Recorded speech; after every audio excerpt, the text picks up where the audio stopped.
Here's a happy start, putting it all together.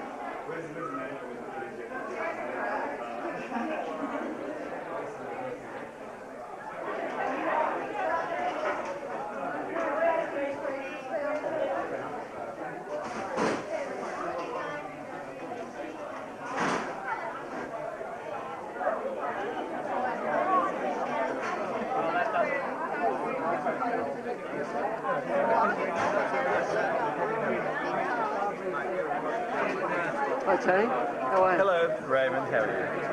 At one stage, Paddy and I had in the music business. They were looking for an artist. Well, they're still looking for one that would be a grad, an old grad. Sweetheart.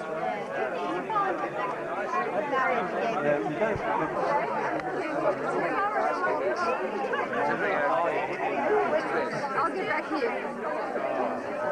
Should I put my hand in your pocket and send it to you? Oh, it's got to be. So you have no choice. They stop laughing. I'm not sitting here. I was really late last night. Oh,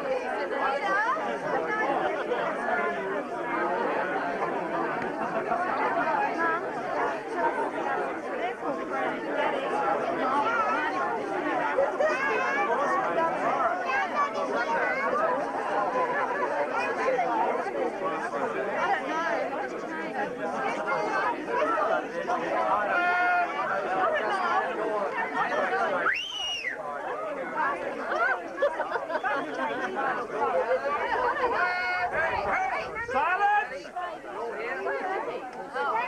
Where's Beilby?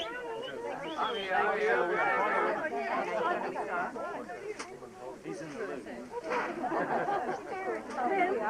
Your Excellency, Sir William Quiet there. and Lady McMahon. I'm sorry. Peter, why don't you get up For a on moment the I chair? thought I was at Kirribilli House. Get up on the chair. Ladies and gentlemen, if I could have your attention. Someone call my cab. Imagine that one day you were to meet a stranger who appeared at first glance to be a charming and handsome man who, as you looked at him, seemed to love life. You wondered about him, and in particular, it crossed your mind as to how old this youthful man of spunk might be. Take the light off. He speculated early 30s, but you didn't know. And then a number of clues started to fall into place as you got to know him over a short period. There was, as you looked at his family structure, a sudden renewed virility, directed with devastating accuracy to unsuspecting womankind. Correction, I'm sorry. To an unsuspecting kind woman. Next, a rush of hurried travel to distant parts, Antigua, and places like that, as if he'd had a sudden realization dawning on him that the great race of life was suddenly half over, or worse.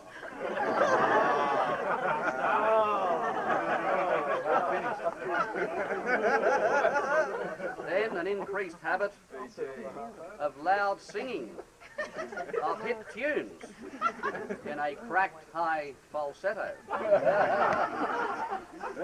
especially and in particular with guests around, making sure they could tell he knew all the words.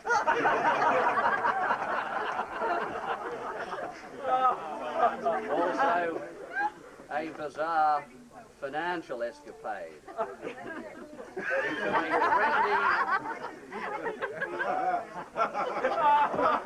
licensed entertainment project with a fat poofter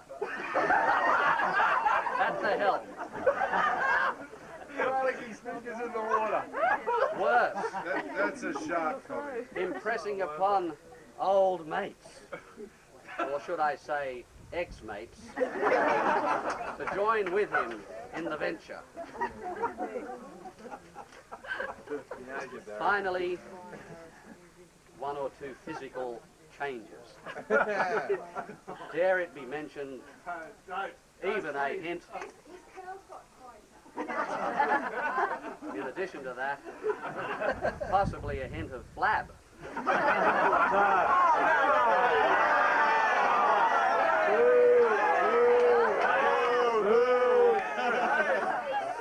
Now, you don't know this person. Jaw set firmly above his chins in a grim refusal to attend at his tailor's for outward alterations of his several sartorial suitings. These clues fell like nails in the coffin of the mind of the disinterested observer, proving conclusively on analysis that this person was heading rapidly towards his 40th birthday. Well, now, I know at this stage what you're all thinking. You're saying to yourself, what on earth is Neil doing up there telling us about this strange crackpot for? Why doesn't he tell us about the man we're here to see? The man of the moment, of our hour, the man of 87, Mr. Charisma.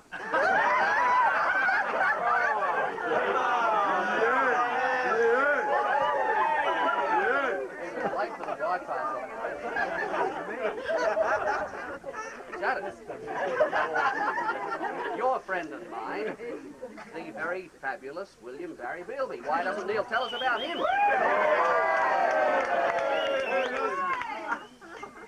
Well, let me turn to that very much more conventional personality than this oddball, who for some reason has been described.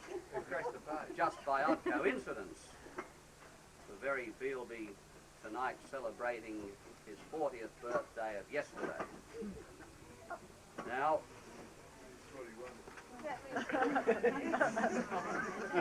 I'll give you a little bit of history, just for the record. Barry was born in Durban in South Africa. He came to Australia with his family at about the age of 9.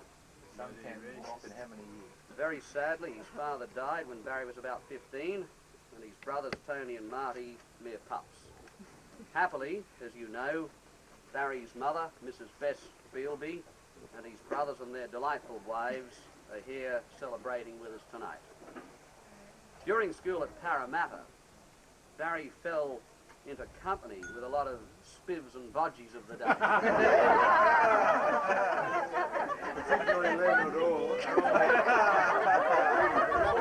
He continued this habit during a short stint with the police department. He resolved as soon as possible to break forever with the West and to head for Mossman.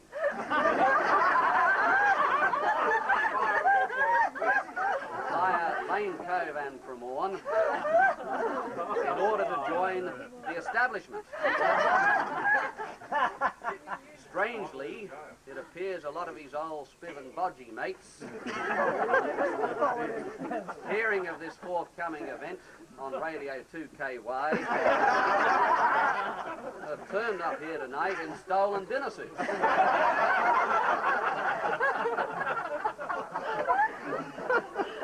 Barry returned to South Africa for a short while in his late teens, then decided, barely gone 20, that it was about time he settled down, and he decided upon 3 things. He said, I'll settle down, I'll marry, and I'll start a family.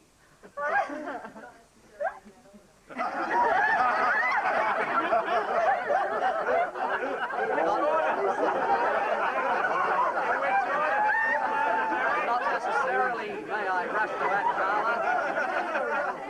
Not necessarily in reverse order, either. He rushed back to Sydney and married Judy, and Afterwards, Kate was born. The rest is history. After a short stint with Sly and Russell, What's the bit you got crossed out there? Barry set up his It was a short stint. William B. Beilby and Company some 12 years or so ago. He has been hugely successful, which is why we're all here tonight.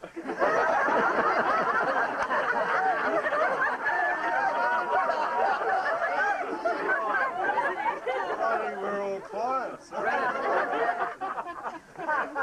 Credit for much of that success must go to Judy Beilby and Barry's family.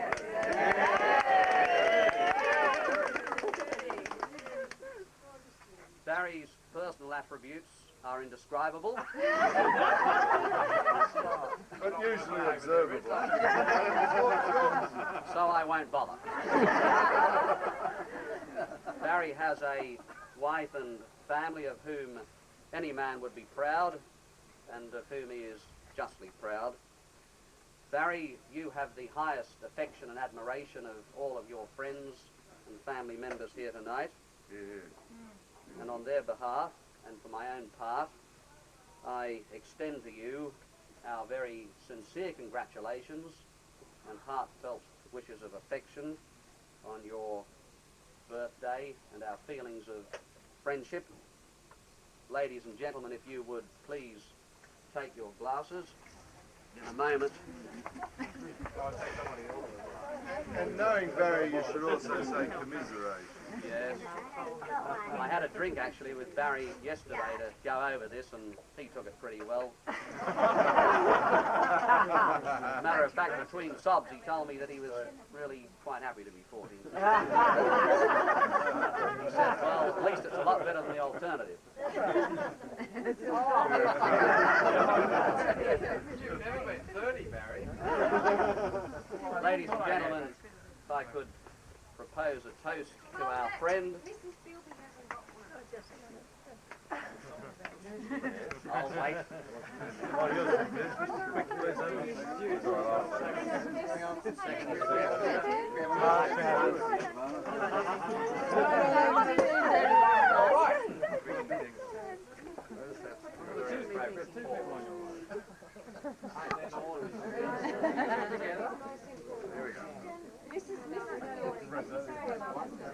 Barry Beilby.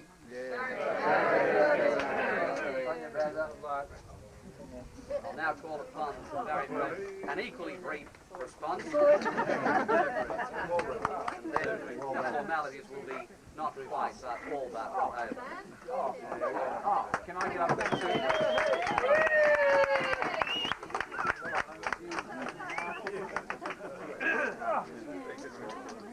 Unaccustomed as I am to public speaking, my notes, which are equally voluminous to Peter's, start off, I prefer old age to the alternative.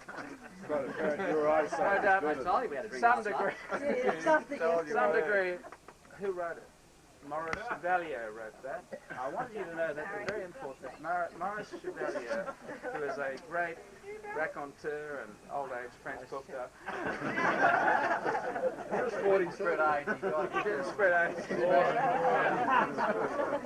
Who was a straight shooter. Look, it's important for me to say thank you for you all coming. I really, I want to tell you something very sincere that I really, I believe when I do this. I didn't have a 21st birthday party. I want you to know, that's why I went all this trouble tonight to have all my mates over here tonight. It's very important that you should know why I went to this trouble. Happy 21st.